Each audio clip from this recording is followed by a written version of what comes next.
क्या भाषा आर्ता केस समाप्त हो गई? भाषा आर्ता केस का आखिर हुआ क्या? लगातार शिक्षक अभ्यर्थियों के मन में यह सवाल उत्पन्न होता है और भाषा आर्ता जो हमारी केस है, उस केस से जुड़ी जो बातें हैं वह जानने को इच्छुक होते हैं। तो आज की इस वीडियो को गंभीरता से देखिएगा, क्योंकि इस वीडियो में हम आपको बताने जा रहे हैं कि खेल के बीच में नियम बदलने का कितना बड़ा परिणाम भुगतना पड़ता है साथियों। और साथ ही साथ जिस प्रकार से अतुल साहब जो है कि भाषा आर्ता को शून्य किए थे, उसका जो है कि कह लीजिए तो उसका जो कारण उन्होंने बताया, उस कारण को भी हम दिखाएंगे और खेल के बीच में नियम बदलने का जो परिणाम होता है उसको भी हम इस वीडियो में दिखाएंगे। साथ ही साथ भाषा आर्ता केस से जुड़ी वो तमाम बातें जो आप जानना चाहते हैं हम आपको रूबरू कराएंगे, इसलिए आप इस वीडियो को जन जन तक साझा कर दीजिएगा। चलिए करते हैं सीधे मुद्दे की बात। उससे पहले नमस्कार, मैं हूं हरे कृष्ण प्रकाश और आप देख रहे हैं साहित्य आजकल। साहित्य आजकल का मतलब ही है वह सच्चाई जो जाननी आपको है बेहद आवश्यक। तो देर ना करें, अपने तमाम साथियों तक इस लिंक को साझा कर दीजिए, हर सोशल साइट्स पर साझा कर दीजिए और बता दीजिए जिस प्रकार से अतुल प्रसाद साहब जो है कि भाषा आर्ता को शून्य किए थे, वो जो बातें हम आज आपको दिखलाने जा रहे हैं उन तमाम सच्चाई से आप रूबरू करा दीजिए। देखिए सुप्रीम कोर्ट का किस प्रकार से ऑर्डर आया है, खेल के बीच में नियम बदलना कितना भारी पड़ गया है। तो चलिए बिना देर किए चलते हैं सीधे मुद्दे पर और करते हैं सीधे मुद्दे की बात। साथियों, जैसा कि आप सभी जानते हैं, हमारे द्वारा भाषा आर्ता शून्य के खिलाफ जो है कि पटना हाई कोर्ट में रीट याचिका किया गया, उसकी पहली हियरिंग भी हो गई। ये तमाम चीजों से आप सभी रूबरू पहले से हैं, अगर नहीं है तो यहां आई बटन में वीडियो लगा है, आप जाकर देख सकते हैं। पहली हियरिंग भी हो गई, अब दूसरी हियरिंग के लिए जो है कि बीपीएससी से जवाब तलब किया गया था, जैसा कि आप सभी को हमने पहले ही बताया है। लेकिन आज हम आपको बता रहे हैं जो तमाम शिक्षक अभ्यर्थियों के मन में ख्याल उत्पन्न हो रहा है कि बीपीएससी टीआरई 3.0 तो आ गया भैया, क्या हुआ बीपीएससी टीआरई 2.0 का, भाषा आर्ता केस का? क्या भाषा आर्ता केस समाप्त हो गई? तरह तरह का सवाल उत्पन्न होता है लोगों के मन में। क्यों? क्योंकि लोग आज के समय में क्या करते हैं, बैठ के केवल टिका टिप्पणी, टाइम मिला मोबाइल चलाएं, बस खटाखट टाइपिंग कर दिए निकल गए। उसके मन में और ये भी होता है कहीं ना कहीं कि लोगों के मन में जानने की जागृति जागती है कि भाई केस कहीं समाप्त तो नहीं हो गया, क्या हरे कृष्ण जी पीछे तो नहीं हट गए। मैं आपको बताता हूं कि भाषा आर्ता केस का आखिर क्या हुआ। देखिए साथियों, भाषा आर्ता केस बहुत ही द्रुत गति से चल रही है और हमारा केस जिस प्रकार से है, निश्चित रूप से है कि भाषा आर्ता शून्य करना यह तमाम शिक्षक अभ्यर्थियों के साथ अन्याय था, अन्याय है और अन्याय हुआ है हम लोगों के साथ। और हम लोग सच के लिए लड़ रहे हैं, हम लोग सच के लिए संघर्ष कर रहे हैं। तो मेरे प्यारे साथियों, मेरे प्यारे दोस्तों, मैं आपको बता देना चाहता हूं, आपकी भाषा आर्ता जो ये केस है, ये केस बड़े ही मजबूती के साथ है साथियों। और इसकी अगली जो सुनवाई होनी है वो 27 तारीख को होनी है। जी हां, इसी 27 तारीख को होनी है और इस 27 तारीख को बीपीएससी के तरफ से जो है जवाब दिया जाएगा, क्योंकि पहली हियरिंग में बीपीएससी से जज साहब ने जवाब तलब किया था और जवाब अब देना होगा जो है कि 27 फरवरी को। जी हां साथियों, तो आज आप ये जान सके कि भाषा आर्ता केस समाप्त नहीं हुई है। कई सारे शिक्षक अभ्यर्थी लोगों को भ्रमित करते हैं अलग अलग, चूंकि केस हमारा है, हमसे जुड़ा ये तमाम जानकारी है, हमारी बातचीत वकील साहब से होती है, हमारा कोई अकेला केस नहीं है, ये बात आप सभी जान रहे होंगे। हमारे साथ 76 से ज्यादा पेटिशनर हैं जो कि भाषा आर्ता शून्य करने को लेकर के इस अन्याय के खिलाफ संघर्ष कर रहे हैं। मैं धन्यवाद देना चाहता हूं कि इस बिहार शिक्षक बहाली की प्रक्रिया में हुए अन्याय का खिलाफ करने के लिए मैं अकेला नहीं, हमने तो अकेला चलना शुरू किया था, हमारे साथ इतने सारे लोग आ गए।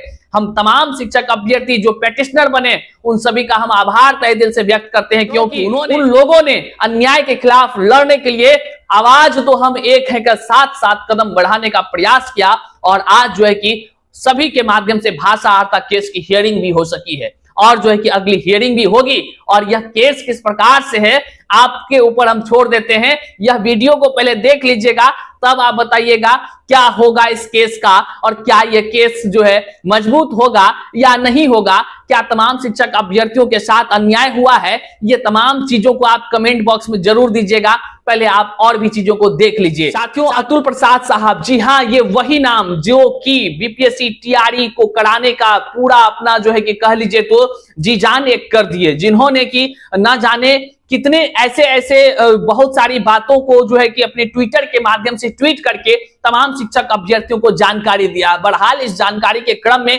कई सारे ऐसे भी जानकारी साझा हुए उनके द्वारा, जिसमें से कि कुछ जो है कि कह लीजिए तो धरातल पर लागू हुआ और कुछ लागू होकर भी हट गया। कहने का मतलब मेरा साफ साफ है, खेल के बीच में नियम को बदल दिया गया। जिस प्रकार से भाषा की आहर्ता को उन्होंने कहा था और ठीक जो है कि विपरीत उन्होंने भाषा की आहर्ता को शून्य किया। लेकिन इस पर जो है कि अतुल प्रसाद साहब अपने मुख से जो दावा करते हैं कि भाषा की आहर्ता उन्होंने नियम कानून के आधार पर किया है, तो हम उस नियम कानून के आधार को भी दिखाएंगे और हम दिखाएंगे कि देखिए अतुल प्रसाद साहब क्या कुछ बोल रहे हैं और उसके दावे कहां तक सच है।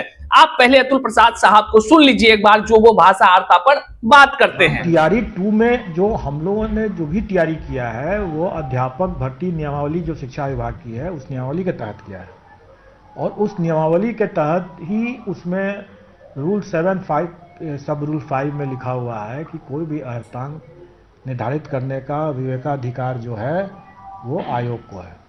तो आपने सुना कि अतुल प्रसाद साहब ने क्या कुछ भाषा आहर्ता को लेकर अपनी तथ्यों को रखा है।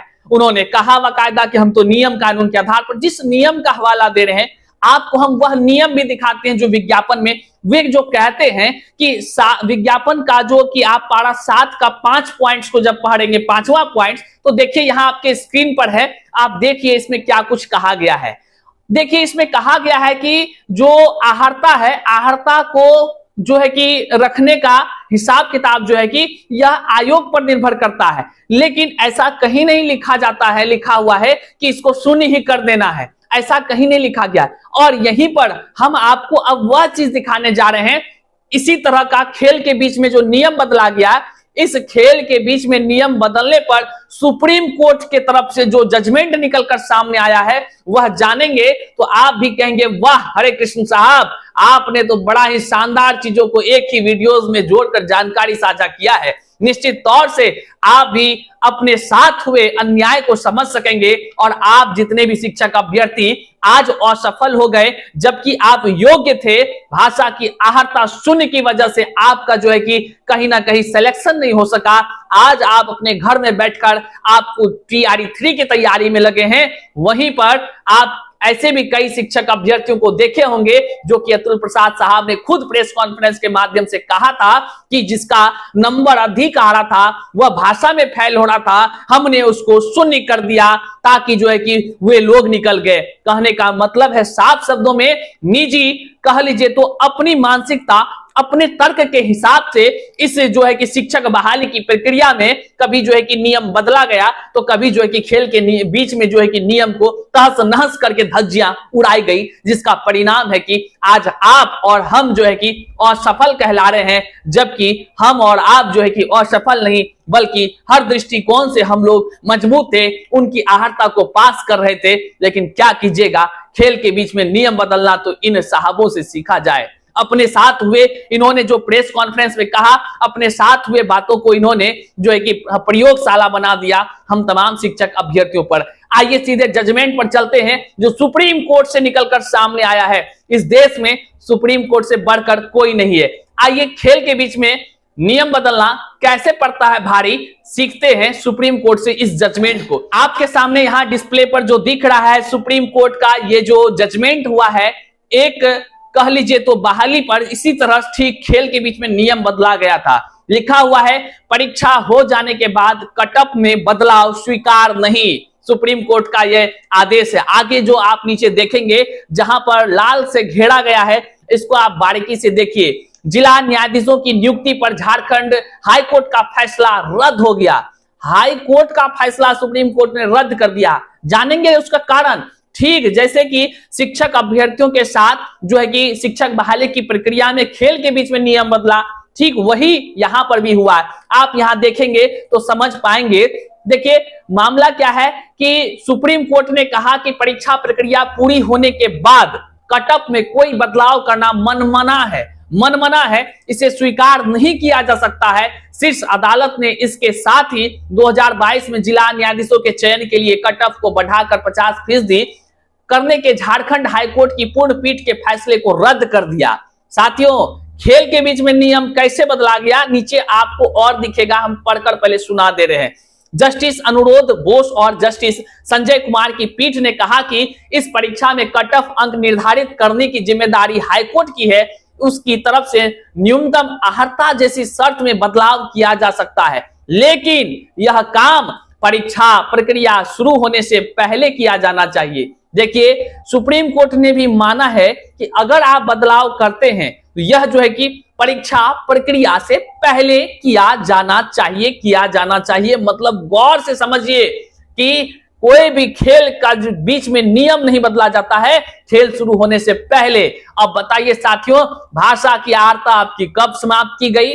और माननीय अतुल प्रसाद साहब जिसका जो है कि बात बोलते हैं, अपने अधिकार की बात बोलते हैं, तो उसके अधिकार के सामने जो है, क्या ये सुप्रीम कोर्ट का जजमेंट फालतू है? उसके अधिकार, सुप्रीम कोर्ट से ज्यादा अधिकार उनके पास है, उनके पास सुप्रीम कोर्ट से ज्यादा अधिकार विवेक हो गया है। ये आश्चर्यचकित करता है कि मनमाना तरीके से खेल के बीच में नहीं बल्कि परीक्षा होने के बाद इस तरह का बदलाव किया गया। आप ही बताइए, क्या परीक्षा से पहले किया गया था बदलाव, अर्हता शून्य, या रिजल्ट बनाने से पहले किया गया था? आप जानकारी कमेंट बॉक्स में दीजिए। यहां पर साफ शब्दों में कहा गया, लेकिन यह काम परीक्षा प्रक्रिया शुरू होने से पहले किया जाना चाहिए। हाईकोर्ट निर्देशित चयन मानदंडों से हटकर व्यापक निर्णय लेने के लिए नियम की सहायता नहीं ले सकता। शीर्ष अदालत ने सुशील कुमार पांडे और अन्य याचिकाओं पर हाईकोर्ट को उन उम्मीदवारों के लिए सिफारिश करने का निर्देश भी दिया जो योग्यता या चयन सूची के तहत सफल हुए हैं, ताकि बाकी बची 9 रिक्तियों को भरा जा सके। सोचिए, मात्र 9 रिक्ति के लिए सुप्रीम कोर्ट का यह जजमेंट है कि बीच में आप चेंज नहीं कर सकते हैं। तो यहां तो बिहार के हजारों हजार शिक्षक अभ्यर्थियों के साथ अन्याय हुआ है। अब आप सोच लीजिए, हम जो संघर्ष कर रहे हैं वह संघर्ष क्या यूं ही कर रहे हैं? क्या अपने लिए केवल कर रहे हैं? ये तमाम जितने भी शिक्षक अभ्यर्थी हैं, जो योग्य शिक्षक अभ्यर्थी हैं, भाषा की अर्हता को पास करने वाले शिक्षक अभ्यर्थी हैं, हम उन तमाम शिक्षक अभ्यर्थियों के लिए संघर्ष कर रहे हैं, उनके मान सम्मान के लिए संघर्ष कर रहे हैं। क्योंकि साथियों, हार स्वीकार हो सकती है तब जब हम गलत हो, जब हम गलत नहीं हैं, हम अन्याय को बर्दाश्त नहीं करने वाले हैं। हमारे साथ बिहार के या देश भर के शिक्षक अभ्यर्थी अन्याय कभी बर्दाश्त नहीं करेंगे। हम लोग शिक्षक अभ्यर्थी हैं, ना कोई आम व्यक्ति हैं, या ना ही कोई अन्य चीजों के जो लोग हैं वो हैं। हम लोग एक शिक्षक समाज से आते हैं और शिक्षा का जो ही गुण धर्म हर चीजों को अपनाते हैं। शिक्षक बनना इतना आसान नहीं है अतुल प्रसाद साहब, हम तो कह देना चाहते हैं। अतुल प्रसाद साहब का एक प्रेस कॉन्फ्रेंस में उन्होंने कहा कि हमारा आईएएस बनना ही सबसे बड़ी गलती है। अब सोच लीजिए, जो व्यक्ति अपने ही पद के विषय में कह रहा हो कि हमारा इस विभाग में आना गलत है, इसका मतलब है उनका लक्ष्य इस ओर था ही नहीं। जबकि हम तमाम शिक्षक अभ्यर्थी और हमारा खास करके केवल लक्ष्य यही है, हमको शिक्षक बनना है, चाहे जो जितना मेहनत करना पड़े। लेकिन हमने ये नहीं सोचा कि इस प्रकार से खेल के बीच में नियम बदलने वाले लोग भी हैं और जो है कि नियम बदल देंगे। फिर विज्ञापन निकालने की क्या आवश्यकता है, फिर जो है कि तमाम तामझाम करने की क्या आवश्यकता है। अब तमाम शिक्षक अभ्यर्थी सोच रहे होंगे कि सर, भाषा अर्हता केस का आखिर परिणाम क्या हो सकता है। साथियों, हम 100% तो नहीं कह सकते हैं, लेकिन इतना जरूर कह सकते हैं, जहां तक अपने अंदर हिम्मत है और जहां तक कानूनी रूपरेखा है, वहां तक जो है कि यह प्रक्रिया चलेगी और हाई कोर्ट नहीं तो सुप्रीम कोर्ट तक भी यह बातें चलेगी, पहुंचेगी। और निश्चित तौर से जो हम लोग के साथ अन्याय हुआ है उसका पाई का हिसाब जो है कि, और हम लोग के साथ जो अन्याय हुआ है उस पर अदालत के तरफ से जरूर न्याय मिलेगा। और तमाम शिक्षक अभ्यर्थी के साथ साथ हिंदी भाषा को जो शून्य किया गया है, हिंदी भाषा को भी सम्मान मिलेगा, उचित न्याय मिलेगा। अब देखने वाला बात होगा कि क्या कुछ आगे होता है। तमाम तरह से अपडेट्स आप पाते रहेंगे, चैनल से जुड़ जाइए। लाल नीचे सब्सक्राइब का बटन है, सब्सक्राइब कर लीजिए। साथ ही साथ ज्वाइन का बटन आएगा, ज्वाइन भी कर सकते हैं, ताकि जो भी आपका करंट का सवाल होगा उसको तुरंत रिप्लाई आपको जवाब दिया जा सकेगा। बहुत सारे चीजों से आप लाभ ले सकेंगे यदि आप ज्वाइन मेंबरशिप भी ज्वाइन कर सकते हैं। अगर करना चाहते हैं तो कर लीजिएगा। साथ ही साथ अपने तमाम साथियों तक इस वीडियो को साझा कीजिएगा। और आप अपने मन में ये नहीं सोचिए कि भाषा अर्हता केस खत्म हो गई कि क्या हो गया। हरे कृष्ण है ना, वो सब चीज देख रहा है। आप चिंता मत कीजिए, बने रहिए साहित्य आजकल के साथ।